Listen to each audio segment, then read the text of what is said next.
This water transport pumping vehicle manufactured in Australia is utilized for cleaning walls, containing valuable minerals and removing excess material layers.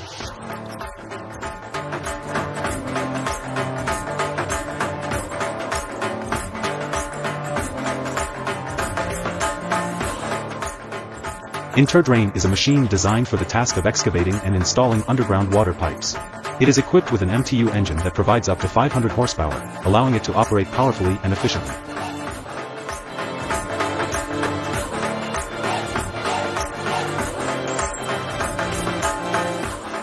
Technologies empower operators to navigate demanding routes, execute intricate maneuvers and ensure optimal load distribution throughout the transportation process through precise control.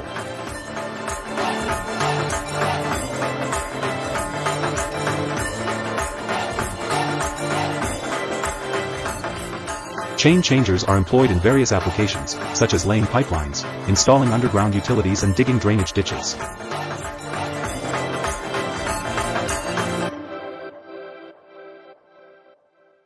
In mining, it's essential to have the best and most durable equipment, a model that guarantees toughness when facing the toughest rocks and soils to break.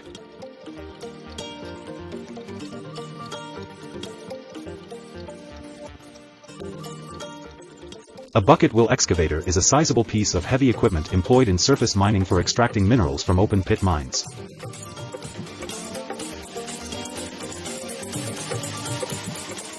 In a lignite quarry, bucket wheel excavators are commonly used for lignite extraction. The Trencher D250 is essentially a disc trencher attached to an excavator.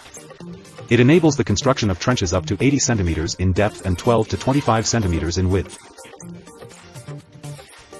Let's turn our attention to the low-loader Panther Series 2, which has been designed and manufactured for the mining industry with a strong emphasis on safety and ease of operation. The overall carrying capacity of this advanced machine is quite substantial.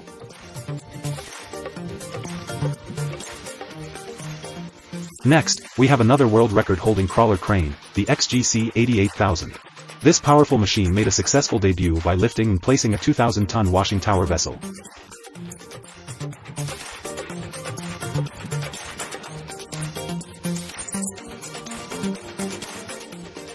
Its main duties include site clearance, forestry operations, and construction.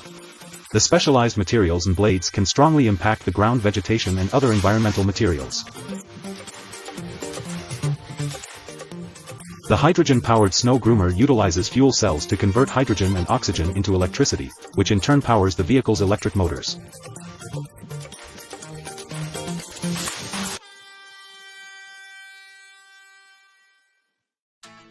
The Mechlift's variable reach trucks ORB and the ML1612R are the only telehandlers with lifting capacity.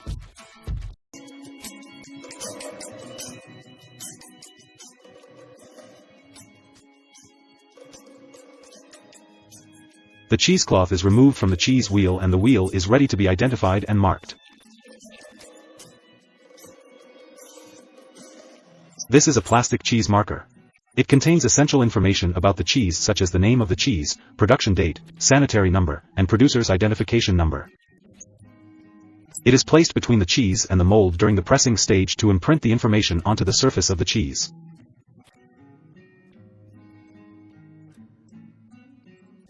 This process ensures traceability and authenticity.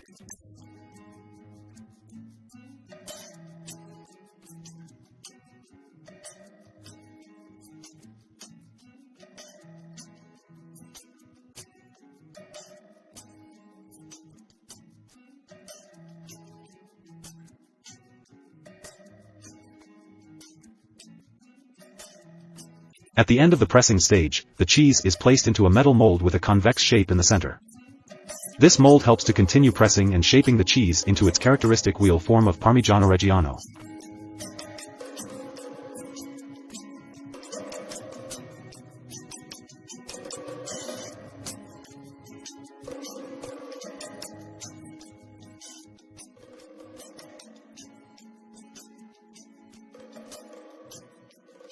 The cheeses are immersed in a brine solution for 3 weeks. This brining process enhances the flavor and aids in preserving the cheese.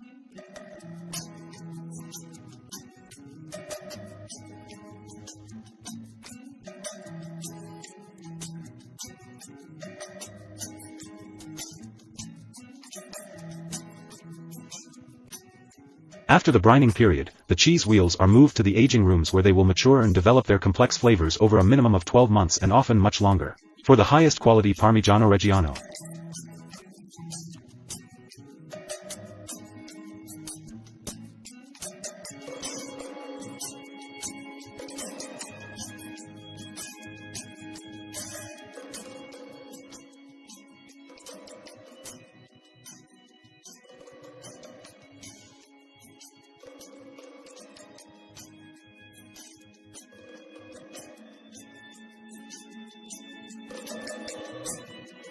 The cheese wheels are turned, brushed, and monitored every 15 days.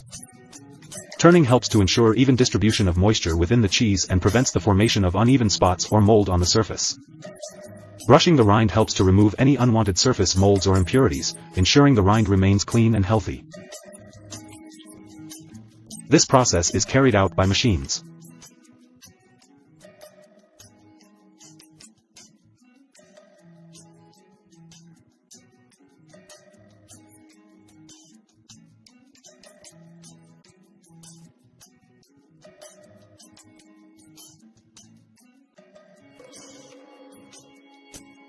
Some companies have applied automated technology to this process to reduce labor expenses and ensure consistency for each Parmigiano Reggiano wheel.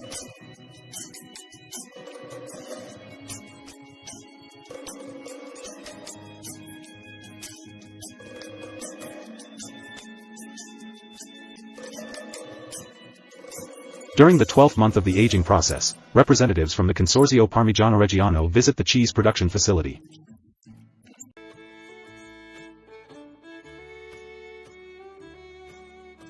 From the Great Highlands of the United States to the native regions of Africa, the Longhorn cattle represent exceptional adaptability and timeless beauty. Similar to cattle ranching practices around the world, in the western part of Uganda, each morning Longhorn cattle are released from the barn to graze freely in the fields. Currently, with an estimated 7.3 million head, cattle in Angola are being raised across Africa, mainly concentrated in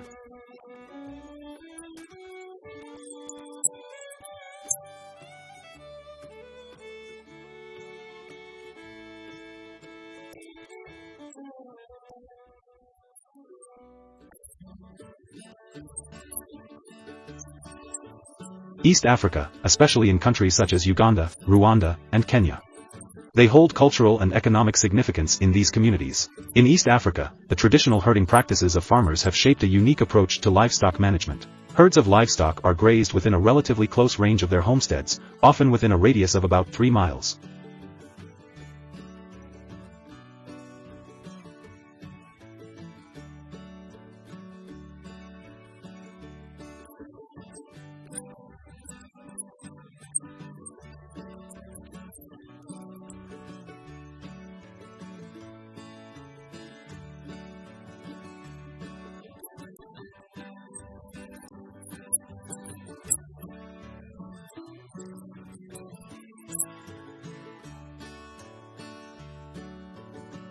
This practice has its roots in the agriculture of many generations, deeply intertwined with the natural rhythms of the land. The rationale behind this practice lies in the abundant availability of natural food sources within this region. With the rich diversity of grasses, shrubs, and plants that serve as nutritious sustenance for the livestock, these native flora have evolved to thrive in the local climate, perfectly suited to provide the nourishment these animals require. The Angoli cattle is a culturally significant breed in Africa, but for many decades, the Zebu breed has remained the most popular cattle breed. The Zebu cattle population in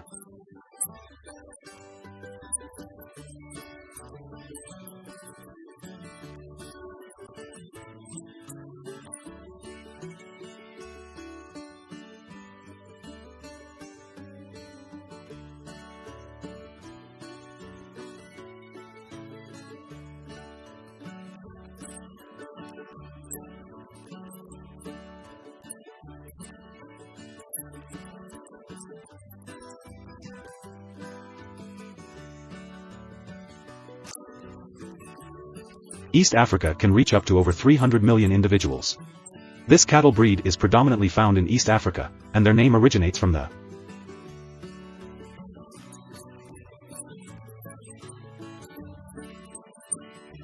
Angoli people, an ethnic group primarily residing in the western region of Uganda and parts of Rwanda. On average, mature Angoli Longhorn bulls weigh around 1,100 pounds, approximately 499 kilograms, while the average weight of females is around 800 pounds, approximately 363 kilograms.